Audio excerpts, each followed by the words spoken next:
Okay, this is now being recorded, so I'll um, I'll send you guys the file, the link afterward. If you're not on our email list and you want to copy the recording, you got to jump on the email list. I'll put it here in the chat. You can just go here and jump on. Most of you are, I know that.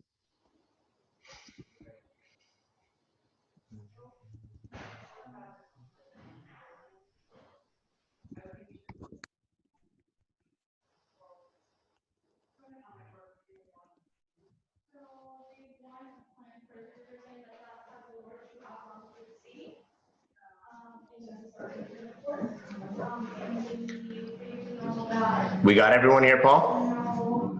Still lots of people coming in. Few more.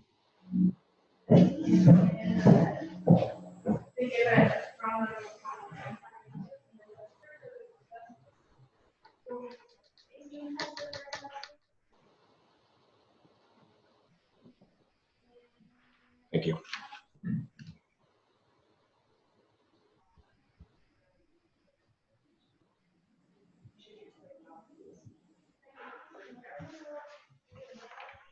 Okay, I'm just gonna do a quick intro. So the gentleman with the fancy ponytail, that's Eric. Good intro. Appreciate it. From Orange List. He's one of our favorite property managers. They take care of Hamilton and Niagara and Burlington too, right? Yeah, we're just starting to get into Burlington. Okay, cool. So I thought I'd bring him on just to get some sort of different perspective on kind of what's been happening with rent collection and what happened with April and what could be happening with May and what they're seeing. Because I mean, I can only tell you what I'm seeing from, you know, my own portfolio of properties and the investors I'm working with. I mean, they're a property management company, so they're going to have a broader perspective. So I thought that was important for everyone. But before we get there, I'm going to take 2 minutes and I want to talk about one thing. This is supposed to be coffee and Q&A. And last time I was talking about my very unfancy espresso machine, and someone said I did a crappy job explaining. So I'm going to do a better job this time. I'll tell you the story behind it. Hold on, let me share my screen.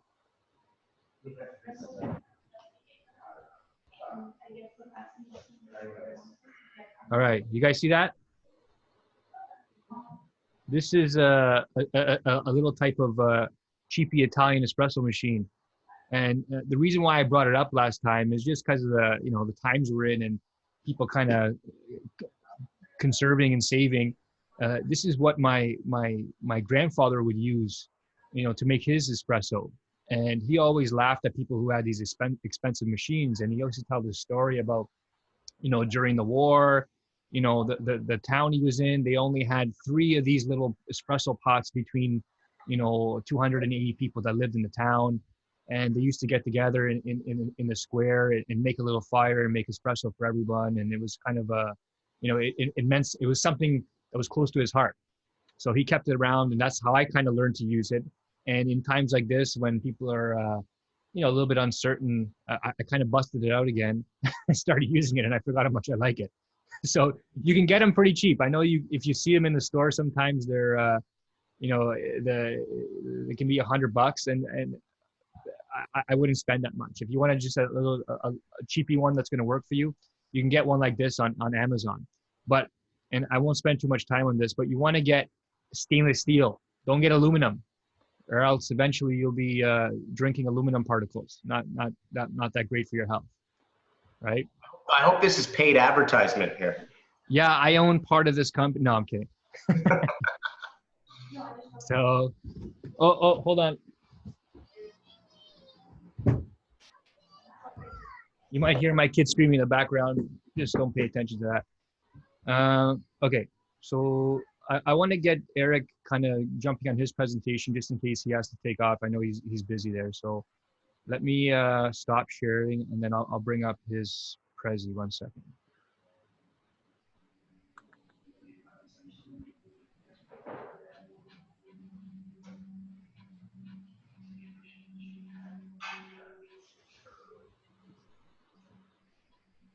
You guys see that? Yeah. Is your first slide there up, Eric? Yeah. Okay, cool.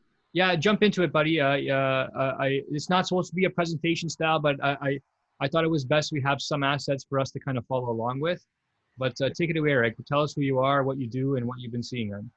Okay, thanks, Paul. So yeah, like you mentioned, I'm a part owner of a property management company called Orange List. We've been working pretty closely with Rockstar for the last 4 years.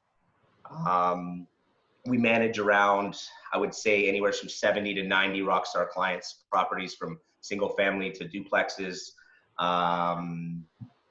multifamily. I don't think we have any commercial, but a wide range of products that Rockstar agents like to sell and that I also like to sell. So, yeah, Paul asked me to come on and kind of just talk today about, how we've been responding to COVID-19, how we've been approaching the tenants in terms of paying rent. In addition to that, how we've changed some of our day-to-day operations to accommodate what's going on. And that includes, virtual tours for our rental listings, and our listings for sale, using 3D Matterport, and that sort of thing, which really helps people see the space without physically being there. I've had a lot of success, I think, so far in the virtual tours through the rental listings. It's actually, I think the market's really good right now, and I think people are actually renting stuff a little bit faster than normal because of the fact that things are so uncertain. And in addition to that, the inventory that is available, there's a lot of people that don't want to go into homes. There's a lot of landlords or other property managers that don't want to show, and maybe they haven't set things up in a way like we have.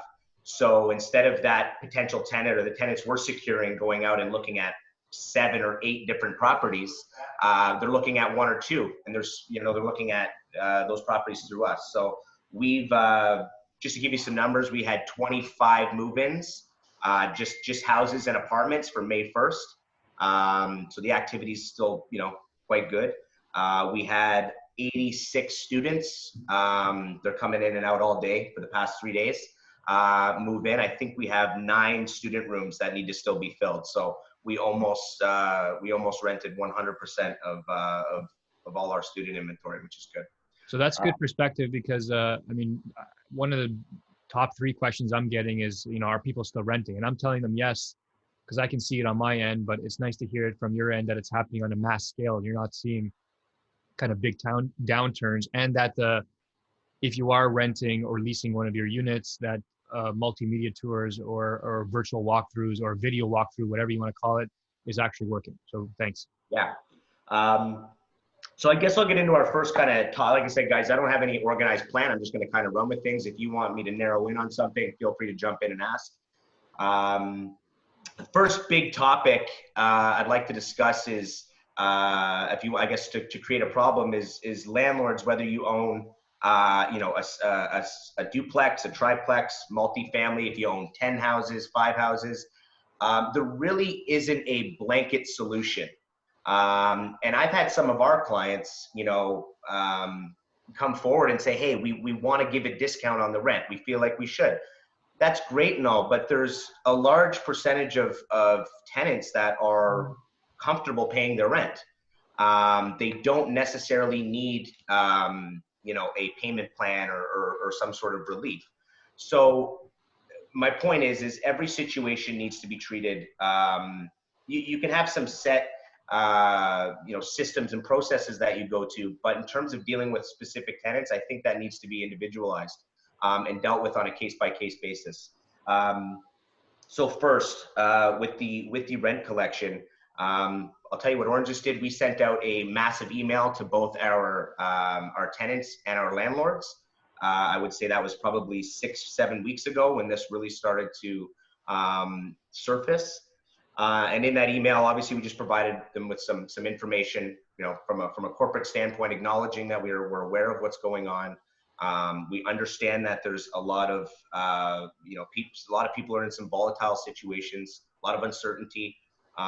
So it's important as an owner to acknowledge it, be aware of it, You want to make sure you and your tenant are on the same page. Now, how we handled, sorry, rent was again on a case by case. So I was the one who actually individually negotiated and spoke with, I would say 90% of the tenants that did have difficulties paying their rent. And just to touch on, we collect over almost $750,000 a month in rent. We last month this month still, April, we're only owed, I believe, 17,000. So we've collected, 99% of the rent, which is really good. That being said, there was some of our tenants that got hit really hard, and I'll use a specific example. And this is something you guys can utilize for maybe May or June, July, depending on how long this thing carries out. So I had a tenant who's been with us for 2.5 years. Great guy. He owns the jet boat tours in Niagara Falls. So, obviously he's in the tourism industry. He relies very heavily on these months to generate revenue for his business, which he then pays himself, his employees and whatnot. So he was hit probably one of the hardest. Again, I know his situation very well. So I got as much information as I could. I already had a lot of information because I'm the one who, screened him and went through that 2.5 years ago. And then I did it again when I moved him to another house. I asked him, this is how I started the conversation. I said, what are you, instead of me coming out and trying to give him a payment plan and make everything super structured and organized, I said, what are you comfortable paying on the first? Right now, if I let you choose any number, what would that number be on the first? And he said, Eric, honestly, man, I can pay $1,000 on the first. His total rent was $1,750. Okay.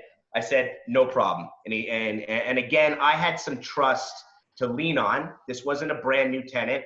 This gentleman had been with me for, has been with me for 2.5 years. So I know he's paid on time. I know he's a good person.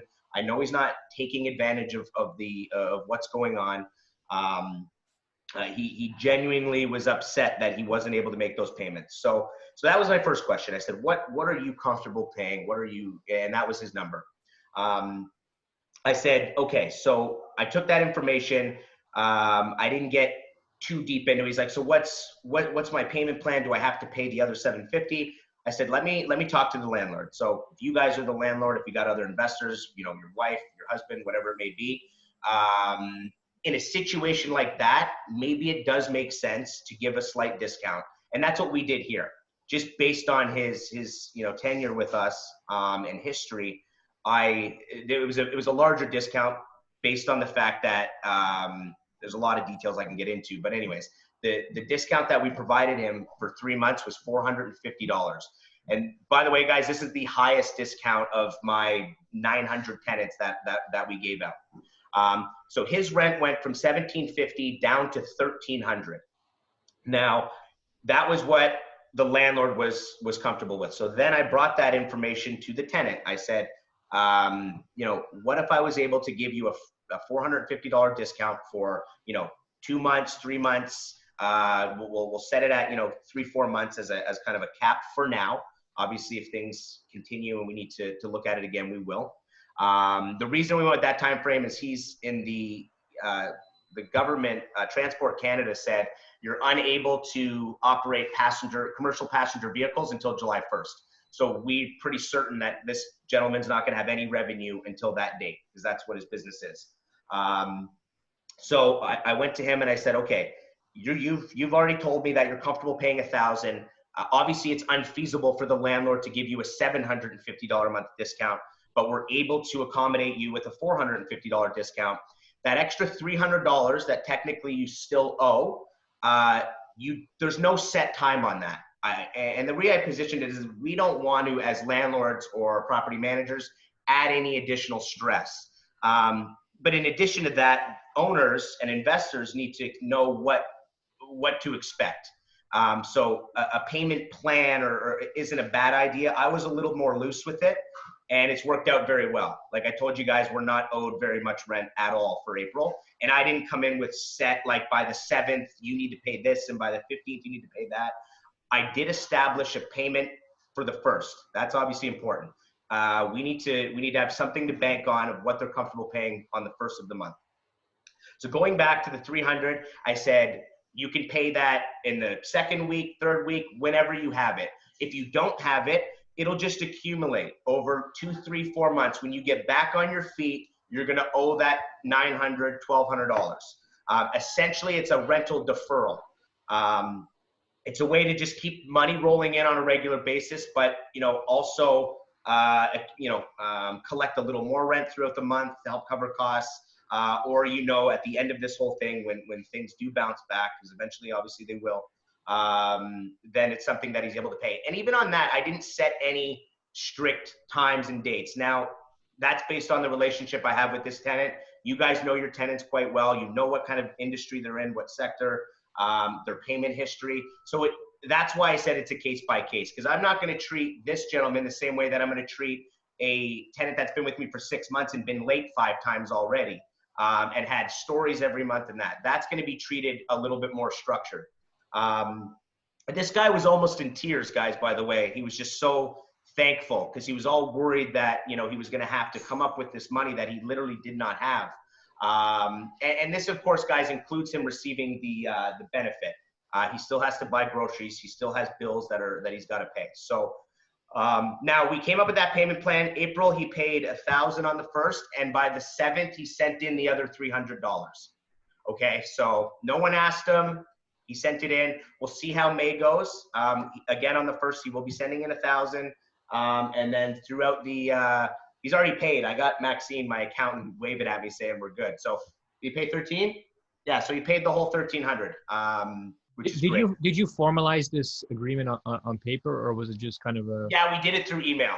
Yeah, we definitely had a paper trail. I think that's always important, no matter how much trust you have, just something to lean on. I mean, for me, it's a pretty easy day-by-day thing, just because we're dealing with so many different tenants and owners on a daily basis that I need I need something to rely on if for some reason there's a discrepancy or an issue in the future.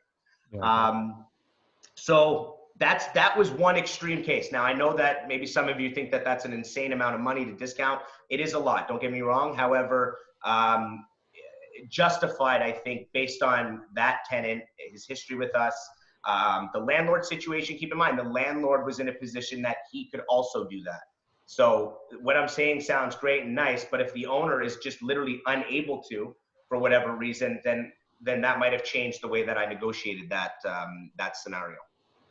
Well, it might it might shoot the landlord in the foot if they're not, negotiable at all. I mean, I get some people are, might be in a negative cash flow position, or they're breaking even every month, and they don't want a discount. But I think if you show a little bit of compassion, that people will want to catch up and work hard to do that. And if you're rigid, I mean, it's your call. That then people might not pay anything at all. Instead of this guy paying the $1,000, you might have said, screw it, I'm not paying nothing, screw it, you know what I mean, and then just wrote it out. Well, like I said, guys, he paid the whole $1,300. He's not required, and it's made me really proud throughout this experience so far to see how much our tenants are literally eager to pay us rent and to pay these owners and investors their rent. And a large part of that comes down to how we manage the properties. Landlords willing to spend money to fix things and take care of their tenants, and the response times being fast. And me too on the phone. These people are obviously concerned because we rent to good quality people with good jobs, good credit. I'm going to get into another screening process that we already do that really helps during a situation like this. So it really hasn't been that difficult. We rent to good quality people. But for the conversations that I have had to have, these people, I can tell when they get on the phone, not that I'm some big scary, landlord, but there's a lot of negative stuff going around online, and owners threaten to kick people out and this and that. And I took a very loose approach because I trust a lot of our tenants. That might not work for all of you, depending on the relationship you have. But literally, it might sound scary to you guys. I came up with the date on the 1st, and then I left it very open-ended for the remaining total balance of the rent, or whatever the new difference is. Now, I forgot to mention something important. You still have to issue the N4. Always issue the N4. How we show it on our end now is it's paid. So we showed that that tenant actually paid $1,450. So he only owed $300. So it's a gift from the landlord. For the landlord and tenant board, they need to show, you can't discount the rent and say they only owe $300. The landlord essentially tops up the rent. So on the 1st, he paid $1,000. Essentially, the landlord paid the discount of $450. The tenant owns $300. So that's what the N4 needs to collect. And I just position it in a way like, hey guys, we trust you. I have to issue this documentation. It's part of the process. Don't be alarmed. No one's kicking you out. No one's coming knocking on your door. This is just the system we need to follow. And usually, I've never had it during this period anyways, anybody be concerned about that, because I just had a wonderful conversation where I was empathetic, I was sympathetic. I came up with a strategy. They didn't have to barge down the door to try to get some relief. And honestly, guys, I'm not just handing out money either, right? It's not like, oh, this landlord will be fine, I'm just going to offer this and that. It's case by case. That is the largest discount by far, aside from one of my commercial units, which is a kind of a separate scenario. Some places are $100 discount. Some are none. Most of them are actually are paying their full rent. They're just paying a portion on the 1st, and in between the 7th and the 25th or the 24th, they're making their other payment. Now, that might not work out as good as I think it's going to. It has so far. That could progress, and I might have to change the strategy and how we're responding. But so far, so good. And I think that the fact when you come in as the landlord and say, obviously we need to establish the 1st, but they're not thinking on the 7th, I have to come up with this, in case the benefit doesn't come in or something unforeseen comes up. They know they have to pay it, but there's not a gun to their head saying by this time and date. And again, if your tenant does pay on the 1st, if they do make that initial commitment, that's another thing to look at. If for some reason they don't even honor the initial commitment and there's not really a good reason, then again, you have to tighten up and come up with a more structured plan. So again, going back, don't try to have a blanket solution. And even on a duplex, don't treat the upstairs tenant exactly. The situations are different. Most people work in different, different sectors, different types of employment. Maybe they have a partner, maybe they don't. So really looking at the final situations on a case-by-case basis and make your decisions that way. Just to repeat, because we've had a bunch of people jump on now. We have, I think, almost 50 people or so. You were saying, to put into perspective, you guys collect $750,000 in rent for your landlords on a monthly basis. And how much default did you have? We're shy, I think, just over 17,000 or just under 17,000. Okay, so if I take 17,000 and I divide that by 750,000, I'm getting 2.2%. So basically 98% of people paid. So that's perspective for you. So whatever you're seeing on social media, discard it. Don't even pay attention to it. It's all crap. All this rent strike garbage. It's just fear-mongering nonsense. I can't stand it. And I'm glad you said that, Eric.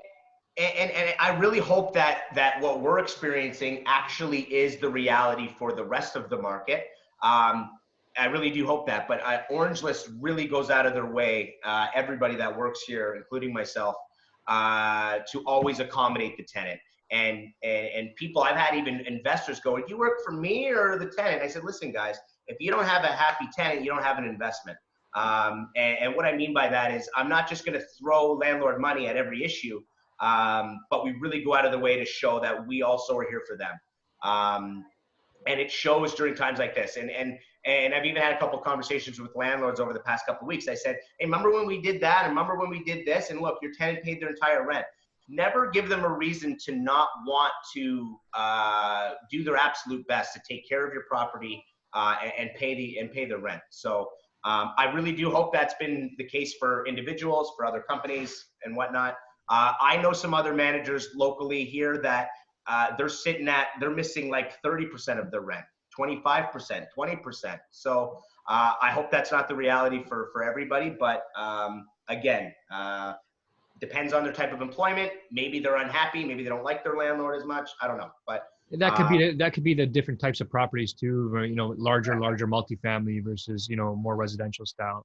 But no, that's great perspective. So what's the plan for May 1st? I know you guys are already, May 1st is tomorrow now, but what have you guys been doing and what have you learned from April and what are you implementing now to kind of keep those good numbers up? just communication. Keep the lines of communication open. Checking in with certain tenants a little bit more than normal, just to find out. I know for my commercial tenants for sure, I'm having conversations with them almost weekly. So for any of you investors that own commercial real estate, keep the lines of communication wide open. Things are changing, especially for people with small businesses. Things are changing quite rapidly, and it's important to know that you guys are on the same page. In terms of our overall plan, I mean, how we're conducting business operations, much different. Orange List does quarterly inspections. I shut those down 7 weeks ago. So we're not going into the homes. We're not checking smoke alarms, fires, which isn't legally required on a quarterly basis. We call it a fire inspection because it's professional and it's very difficult for tenants to kind of reject that. So when we have that initial meeting, Orange List is going to be coming to visit the home 4 times a year for a fire inspection. It is that we do those things. We check the furnace filters, we check the lint traps. But honestly, the large inherent reason why we're there is to do an interior inspection, to see the property. How are they living? How does everything look? So when I speak to investors like you guys, I can with confidence go, oh, my inspector was there 2 weeks ago. House looks great. So we're not doing those. So we've had to put some responsibility on the tenants for furnace filters and stuff. And what we do is we message them to check it out, send us a photo of them changing it. If they need one, we deliver it. We'll drop it off to the house. Leave it on their front step or something like that. So for you guys, if you want to check in with your tenant, if you don't already have some furnace filters there, drop them some off, and maybe just get a photo of them changing it. That's up to you. Maintenance, we've limited maintenance to emergency maintenance only. Because really that department is, part of it is a customer service department, and we do a very good job at it. And I think that shows in the rent collection for one, and just in how cooperative everybody has been so far with my staff and me and everybody. So maintenance for sure. I mean, you should not be going into homes, or your tenants shouldn't be asking to fix very basic stuff. Obviously electrical, plumbing, those sort of things. If it's another example of a preventative maintenance, I don't know, maybe fixing the fridge door before it falls off, something like that. Again, case-by-case basis. I wouldn't say no maintenance because that's uncomfortable, but just really establish with your tenants, and that's something that we address in our large email that we sent out. Really establish some expectations in terms of what is actually deemed an emergency and what is, what can really wait. So that's been something that has been an adjustment. We're still getting lots of calls. Most of our tenants get it. There's still some that are, my blinds fell. Honestly, it's very limited, but there's just some people that don't, they're just so used to just calling us. And obviously we have our tenants fix and do things on their own when it makes sense. But students are very, very needy, as you all know. So that's always a challenge, will always be a challenge. And again, we're just handling that by case. So reach out to your tenants. I'm sure you already have, because we're well into this thing, but just make sure, like any relationship, I think one of the biggest things to maintaining a positive relationship is expectations. So just set those expectations, make sure they're clear. And I think that will help both parties understand how to move forward and how to deal with this thing. Great, thanks, Eric. So if you didn't catch that, I promised everyone a quick and easy plan, game plan for May 1st. And if you didn't catch it, I mean, the idea is proactive communication. Even if your tenant paid the rent without even, talking to you on April 1st, that doesn't mean that they're going to pay on May 1st. So, if you're a beginner, small, medium-sized landlord, you know what I mean? Spend an extra 30 to 60 minutes this time and reach out by email, phone, text to your tenants and let them know that you're here to help. That's a first communication. Hey, Mr. Tenant, it's Paul here. Sorry to bother you. I just want to make sure you're okay. If you need anything, let me know. I got your back. That's it. That's all you got to do. And that'll just spark them to, you don't even have to remind them about May 1st rent because that's kind of cheesy. But just do that. And so they know that you're there and they know they got to pay for May 1st. And if they have any issues, it opens up the channel for them to talk to you because you want to catch it early rather than catch it late. So proactive. Your great point. Don't be worried, guys, that when you start a conversation, you're opening the door for them to think they don't have to pay or they're automatically going to get a discount. That's not what it does. It's just you got to acknowledge what's going on. I think if you try to just not say anything and just hope rent's going to flow in like normal, that sends a pretty bad message because obviously most people are affected. Now, like I said, most people are able to pay, and that's great. But again, have those conversations. You don't be afraid to ask very in-depth questions about their financial situation, because with that info and those variables, you're able to construct a plan that makes sense for that tenant and for you. So again, you don't need to come out and say, I'm going to do something for you. What do you need? No, listen, let them tell you what they're going through. Again, you know your tenants better than anybody. Make those decisions based on the info at hand, and go from there. Now, I have the letter that I prepared for my tenants ready. I can go through it briefly if you guys want. I don't want to bore you going through 7 or 8 paragraphs in a Word document. So if you guys want to see it, just type yes in the chat and I'll quickly share and I'll go through the specific wording that I use that kind of worked for me. Otherwise, we'll kind of move on. Okay, good.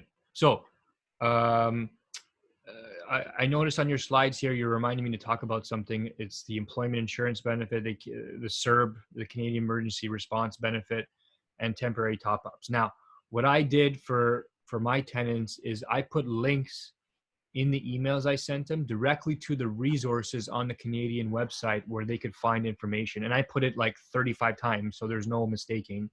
And then I resent them. I sent them, I didn't create it, but I found a flow chart where they could place themselves in a certain category. So if they were employed, they go here. If you're self-employed, you go there.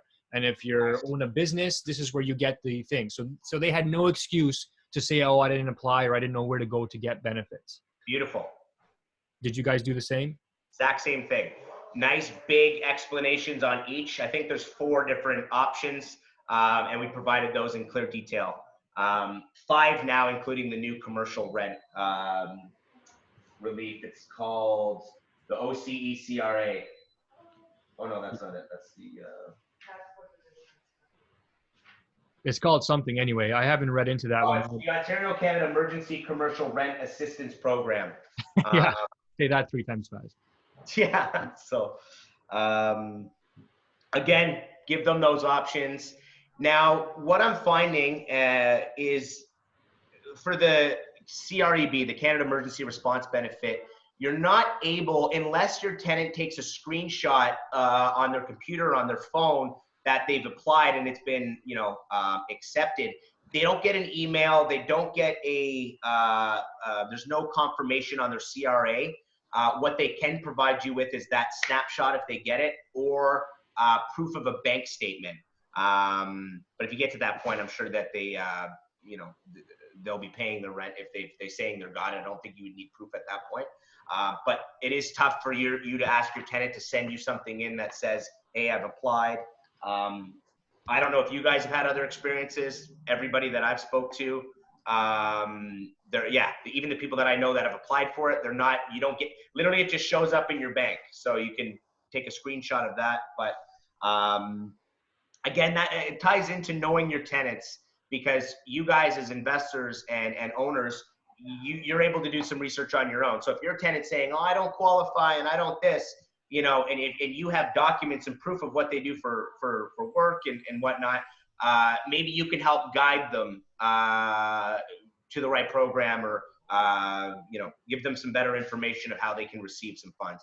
Yeah, to my knowledge, there's a wide range of people that are qualifying for this program. I think the qualifications are very minor in most cases. So again, case It's by case hard. basis. It's hard not to qualify for Yeah, some of yeah, these benefits. So if you're in a place where you need it, I mean, there's almost no excuse why you shouldn't, unless you're a small business owner, and yeah. obviously Canada doesn't like those people. So Paul, I'd like to talk about why we're still producing lots of deals, how we're still securing good lease deals, Yeah, how we're keeping our owners' houses filled with good qualified tenants. please go If ahead. that's good. Okay. Go for it. So the cool thing is Orange List, Brian and I from day one have had a couple things that I think we've always done a little differently than most. And even more so now, it's proving to just be phenomenal for our clients. So we use a program called Certain, which is based out of BC. It's very similar to Neighborly. I prefer Certain. You have to get written consent, be it text or email. I know Neighborly has that built in. So what it does is it generates a full credit report. It uses Equifax, which is the most reliable financial platform in Canada. But in addition to that, it gives us a very detailed breakdown of their credit, revolving credit, any bad debt, payment obligations, everything. So we've always, whether people have phenomenal employment or not, Orange List has always relied on a fail safe. And whether that fail safe is some money in the bank, a line of credit, I don't know what's another example, access to, maybe low credit card balances. So they've got $5,000 or $6,000 or $10,000 credit cards with, a very low balance or no balance at all. That shows you that if your tenant does lose their job or something does arise, that, the chances of them not paying their rent are still fairly low. And that's something I have no problem calling my tenant out. If, I can't pay next month. Well, it's like, I ran this report 6 months ago. You had a $25,000 line of credit with a $1,000 balance. So what happened to that $24,000? Well, I didn't want to use my credit. Well, and then you go into that full explanation. So that's something we've been doing for years. And I think that shows in the amount of rent that we collect on a regular basis, but even more so now. So make sure, obviously there's certain industries you have to be very skeptical, but if you're going to use the benefits, if it's a couple and they both qualify, get the financial statements to show they're receiving the money. And then you got to try to decide, okay, what are the chances? I know a lot of it's speculation, but there's certain industries we know are going to be hit hard and probably going to, it's going to run out a little longer than others. Tourism industry, the restaurants. If you rented to a tenant based on a certain amount of hours and tips that they've been receiving for a year or two, that's not overly reliable at this point, because, what's that going to look like in 5 months or 6 months or a year? And the benefit, how long is that going to be, extended to? Now, most people in the banking industry haven't been laid off. They're still working. There's obviously a ton of industries that are still operating. You got to look at it by case again. So, do they have some sort of letter from their employer saying, that as soon as things do open back up, or, they have a job again, if it's a couple receiving child benefit, they've gotten an increase. And if it's a husband and wife, they both qualify for the $2,000. If they're earning for the next 3-4 months, $5,000 a month, that's pretty reliable. Again, you have to consider what's happening in 6, 7, 8 months. But you can use and qualify that income. Again, it helps if they have, a line of credit, maybe some equity somewhere, something along those lines, and really use that. So, because to go in and say, I'm not renting anybody who's not working, you might miss out on good quality people, that are just going through a hard time. And we're certainly not going to be the company or the investors that are out to save everybody. Obviously we have empathy and whatnot, but you guys didn't buy investment properties to just let somebody move in because they're going through a hard time. you obviously need to mitigate your risk, and my company certainly goes out of our way to mitigate our clients' risk and our own risk. So those are some good, reliable things that you can look at. But again, really you got to look at the industry they're in, the type of employment, how long they've been there. You know, those are all variables that will impact the likelihood that the person you're putting in your house is not going to pay their rent. Okay, I just want to cover one thing. You mentioned Certain for credit checks. I use them also.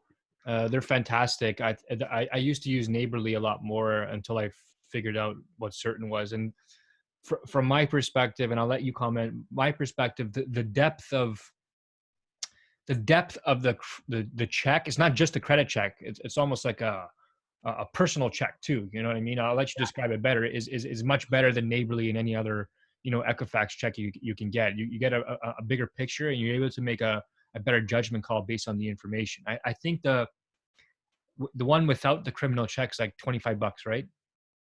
Yeah, we have a big package that I pay for monthly. I Yeah. don't know what it looks like for individuals, so I apologize. I don't have that information. Mine's Um, 25. Mine's 25. I'm pretty sure it's either 20 or 25. Anyway, yeah, you can't go wrong. we have to pay individually, but there's also a bigger fee that we pay, Yeah. have access. So, and that's a really good point you make, because it's nice to have the credit score. Obviously, the credit score is a summary of their history.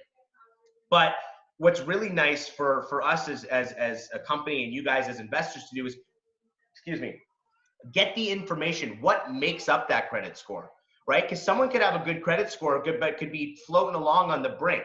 They could be making their payments, but if one thing happens, like COVID-19, and their life is interrupted, they don't have money saved, they don't have credit, they have a good credit score, but they might not have access to funds. So what's nice about Certain is it helps us paint that picture for our clients. And we send these reports directly to the clients, of course. We'll sum it up in a nice email, but they'll have that report in front of them to go through. And it's another useful tool to help mitigate your risk in terms of determining, you know, what's the likelihood that these people are not going to be able to pay. And over the past 2 years, we've been using it. And of course, this is a pretty large event that has happened. And a lot of our tenants, those are real numbers, guys, that I gave you, are still making those payments. And we have there's a large percentage that are actually reaching out to pay their rent early. You know, they want to just pay their rent and not have to think about it. So obviously we're always set up to take payments whenever, but we've made it well known that if people want to do that, you know, we have the infrastructure in place to do so. For you guys, it's probably a little easier to have that conversation. You know, yes, send me an e-transfer, you know, drop off. I mean, cash is probably not a thing right now for most. But you guys just let your tenants know that that's an option. Don't be, how you position that is just be a little careful, you know, because obviously telling your tenant, hey, you can pay everything right now, come on in. You don't want to sound like you're, you know, you're just, you're worried about them not paying, or you don't trust them or something like that. So just be careful how you position that. Okay, perfect. Anything else interesting that you want to share, Eric, about what's been going on and what you're seeing, et cetera, et cetera? So yeah, big thing, guys, just make sure you're issuing N4s. Don't always, whether they're your friend, your family. I mean, again, you got to treat it like a business. The moment you stop treating it like a business is the moment things usually start to not function properly. So obviously, from a corporate standpoint, we have nothing but systems and processes to function on for all of our operations. But on an individual basis, it's very important, guys, that whether you issue it on the 3rd, the 4th, Orange List issues it on the 5th of every month. By the 5th, no matter what, we're sending out, unless there's a big holiday or something, but we're issuing out those N4s. And again, our tenants know that it's simply a process that we follow. It's not meant to be scary. In some cases, hopefully it is, because we've got some tenants obviously that are trying to take advantage and whatnot, but it's just a system and a process to follow. That's what the Landlord and Tenant Board has openly said to do, right? You know, you can give deals, you can give payment plans, whatever, but you have to have the documentation to support that. Obviously, the Landlord and Tenant Board isn't functioning as normal right now. However, in terms of the paper trail, that needs to be accurate and concise. Does anyone have questions for Eric or myself? Just unmute yourself quickly, just on the stuff we've been talking about, property management, leasing, what to expect, what you're doing, crazy story. Anybody want to make us laugh? Go ahead. Yeah. Okay, I'll give it 10 seconds. If no one goes, I'll jump into the last part of this this Q&A. Okay. Hi, Paul. This is Sway here. Yeah, go ahead. So my question is, if you have new tenants who are supposed to move on May 1st, for example, and if they do not show up at all, for example, students, they just don't show up. They don't want to move. I can tell you what I would do, and then I would leave it to Eric. So, I mean, we got some students moving in for May 1st also, and we know they're moving in, so it's not a big deal. But if they weren't moving in, I wouldn't be too worried right now. I mean, in the end, you have their first and last month's rent. What I would communicate to them is try and understand their intention. Like, hey, Mr. Student or Mrs. Student, I understand you didn't move in on May 1st. Are you moving in next week or the week after? Do you intend to move in? Are you looking to get out of your lease completely? I imagine if they wanted to get out of their lease, they're going to want some of their money back. So they'd reach out to you immediately. But if they're going to move in late, I would just let them go. And as far as I know, and maybe Eric can clarify, once they've given you first and last month's rent and you fulfilled your obligation, you've given them the keys, and they don't move in for May 1st, you're not obligated to return any of the money. Okay. Go ahead. Even if you don't make that exchange and don't give them the keys, here's how it legally works. So you as a landlord, the landlord and tenant board, just to be clear, guys, the last month rent deposit is exactly what it is. It's a last month rent.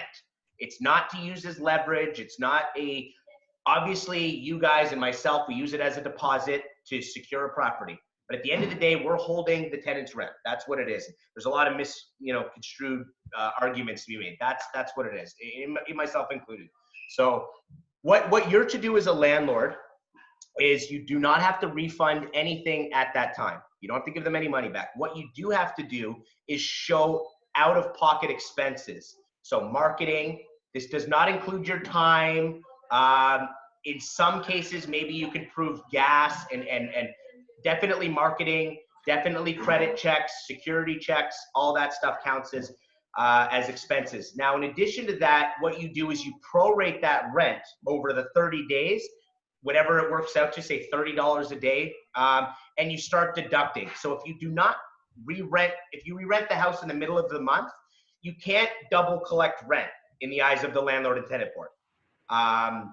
So if your tenant moves in on the 15th and your other tenant was supposed to move in on the 1st, you prorate that month, you keep that plus your out-of-pocket expenses, and you return the rest. That's the legal way. Now, of course, some people have just walked away and forfeited. Keep it, I don't want it. I'll leave that up for you guys to decide.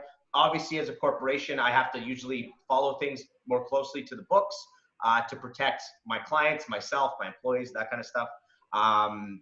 Again, have we kept entire lasts where tenants have just left? Yes, we have. And we've re-rented things quite fast. So just keep in mind that you guys can get in trouble very easily if you start saying, well, it took me 5 hours. The landlord and tenant board doesn't care about that at all. Okay. It's out-of-pocket expenses and you prorate the rent. Okay. So if your tenant's getting, oh, I'm going to file a complaint, let them, because that's how it actually works.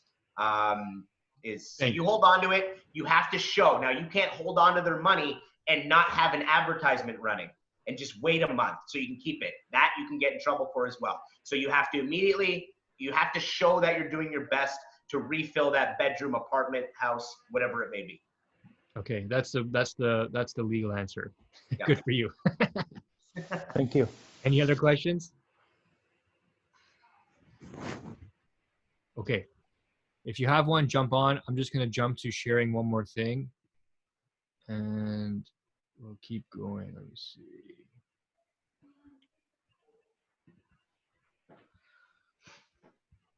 Where are we here? So there was a letter. Really quickly, we're going to be done with this in about 5 minutes. But I just wanted to review really quickly some of the last deals we've done and just point out some stuff where the real estate market itself is obviously less busy with people not being able to leave their house as they want to. So it's putting some strain on the market itself. There is still considerable demand. Good properties are still selling really fast, but under the right scenarios, you can get yourself some really nice discounts out there. So just to show you really quick, this single family home, this investor is going to make it into 2 units and separate the top and first floor there. It was listed at 389, 390. We were able to get it for 360. So we knocked off 30 grand off a property that's still listed in 300s, almost 8% discount. This little side-by-side duplex, I love these side-by-side ones because you can never find them. But originally listed at 599, it got reduced to 550, and we got it all the way down to 495. So depending on how you want to run those numbers, that's anywhere between 10 and 17.5% off the list price. And as you can see, I don't know if you can see the pictures really well, but this thing was nicely renovated. Other than missing appliances, it was pretty much turnkey. So to have a side-by-side duplex, legal duplex like that with 3 bedrooms, 1.5 washrooms, for under 500 grand, like that's tremendous. So this investor did really well. And yeah, we're seeing these types of deals more so on just investment properties. Yes. Regular real estate, I think the prices have been pretty solid. Steady. But we've dodged the bidding wars. Yes. And you can see it here in these prices. So for investors that have, solid income and you understand your financial scenario and your picture, I agree with you, man. Great opportunity to buy, because now you're not competing with 50 investors on a house and it's selling for, 10, 20% over asking, or 10, 20, $30,000 over asking. You're able to secure these properties and actually negotiate, which is nice. Yeah, and for me, it wasn't the investors I was worried about competing about. It was the people who want to move in, because they're the people who want to pay, and they're the ones who are sort of emotionally investing, right? Correct. And another 2-unit property, this one's actually in Hamilton, listed at 520. They reduced to 499, and we got it for 480. And that was a functioning 2-unit property. There's the upstairs kitchen, downstairs kitchen. Like, that's ridiculous. Yeah. I was amazed we were able to get it, and we did. This one's in Niagara. It's under construction. It's going to be finished to these pictures. It finished to the same standard of these pictures, and listed 420. We got it for 395. Another discount of 6%. So, like, I can show you more examples, but I think you guys get the point. I don't want to spend all day on this. It's not the point of the call, but I want you to know that if you're an investor, if you have capital to deploy and you have the ability to get financing, you are an elephant in the market. A lot of people have been kind of booted out of this market because of the more stringent rules the lenders have kind of implemented in the last few weeks.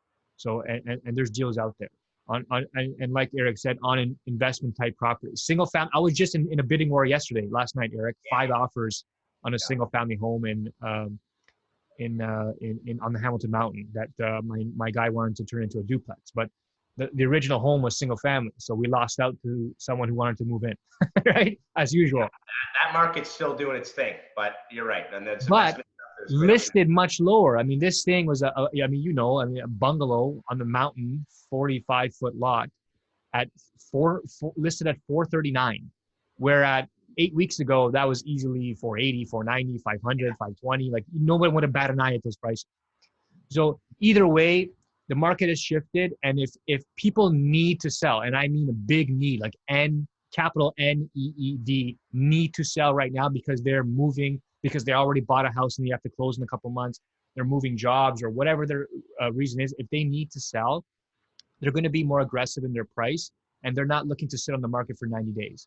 That's for sure. They want a quick deal and they want qualified buyers. So if you're one of those qualified buyers, now's your time to buy when there's at least a little bit of blood on the street. Yeah, just to add the number, you just said the biggest thing. A lot of people went out and bought homes, a lot, because the market, it was, especially in Niagara, it was an absolute, seller's market. So they went out, made these purchases just to bank on listing their house, and having 15 offers on it. So like you just said, they're now in a position in Niagara. We've had some days where we've only had 2 listings go up in all of Niagara for a day, which is insane. 5, 4. So people are pricing to sell. and beyond that, they're willing to negotiate. Yes. It's quickly turned into a buyer's market essentially. Yeah, I find it to be, I mean, if you average it all out, I find it to be more balanced than it was before. I don't know if we've shifted toward buyer market yet. I think if the lenders stop lending, oh boy, will it ever be a buyer's market. We'll start to see VTBs again. That's when you know it's a buyer's market. On investment properties, I'm not speaking on the whole market. Yeah. On Anyway, let's call it. It's been an hour. It's been a great Q&A. I want to thank Eric for coming on. We'll share Eric's contact information in the email we send out with the recording in case you want to touch base with them. They are good property managers, and I'd recommend them all day. If anyone has any lingering questions, please jump on your mic and let it go. Otherwise, we'll end this one in about 10 seconds. I'll add one thing. Sorry, I just opened up the chat and I saw somebody mention something about a rent increase. I froze all rent increases as a nice gesture. Something I recommend you guys doing, even if the paperwork's all organized and filed and it's set to happen. Again, case by case. Well, no, it's not a case by case. I rolled that out across everybody, all my tenants. I just said, guys, don't worry. During this time, we're not going to be moving forward with the rent increases.